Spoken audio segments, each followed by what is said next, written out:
Hello, my name is Malone. And I'm Angela Malone. My husband and I got married in 2009.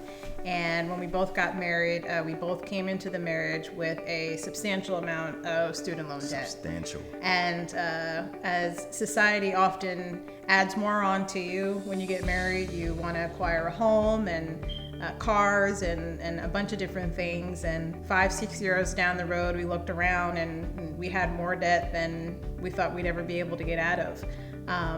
And so God has been so gracious and allowing us to go in different paths and have different things and different people come into our lives that have helped us to be able to manage a lot of that debt and really give us the fundamental tools to be able to have some financial peace. So Yeah, I agree with everything my wife said. We got married 2009. We actually got married in New York, where we lived for about 2 years. We lived in Manhattan, of all places, one of the most expensive cities to live. And by all means, we were living outside of our means, no pun intended there. And we had an accumulation of other expenses we had to cover, like utility bills and student loan payments, car payments, and all along wanted to enjoy the city life. So as such, we accumulated quite a large sum of credit card debt while we were in New York City. We moved on from there. We moved back to Kansas City in 2010, where I started off my business venture, which then didn't start off as good, and accumulated some other associated debt, if you will, in an attempt to try to make a living, make a run in real estate, and didn't do so well initially.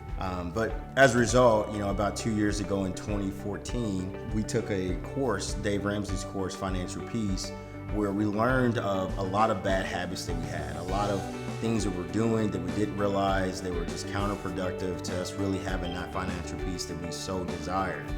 Dave Ramsey equipped us with the 3 keys, which is giving, saving, and then spending. So we made a commitment to really tithe. We both grew up kind of understanding what tithing was, and through church and our parents, we had some idea, but we weren't the giving couple. We weren't the tithing committed couple initially, but we learned that by giving first and recognizing and acknowledging that everything you have 100% belongs to God, and He only asks for 10%. And it is quite possible to live off 90% and everything will be a-okay.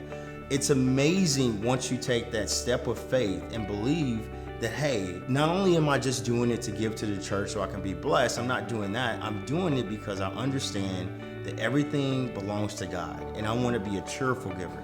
It's something that happens within you that gives you that initial power in realizing that you can direct your financing. So to move on to step 2, which was to save, me and my wife were not savers. We would say with Dave Ramsey, we're the free spirit, kind of we want to live and enjoy life, and saving was, for tomorrow's concern. Well, we made a commitment to take that baby step, as Dave Ramsey said, and had $1,000 in the bank for any emergencies that came up. And then we went on from that to aim towards having 3 to 6 months worth of savings, just in case something happened to one of us. We had that assurance of knowing that, hey, we have this money in the bank. And while doing that, we learned that, hey, not only did we have the head knowledge and understanding what was necessary to have that financial peace, what we also had was the reality of having cash. We had the money that we so desired. Now, the last step is spending, which we both know spending is not hard. We desire to spend. And ultimately, once you do those first steps, that saving, that giving, it allows you to move on to spending and doing the things that you want. My wife and I, we like to travel. So we made a commitment to every year that we would do a family trip and a couples trip. That's only possible by doing step 1 and step 2.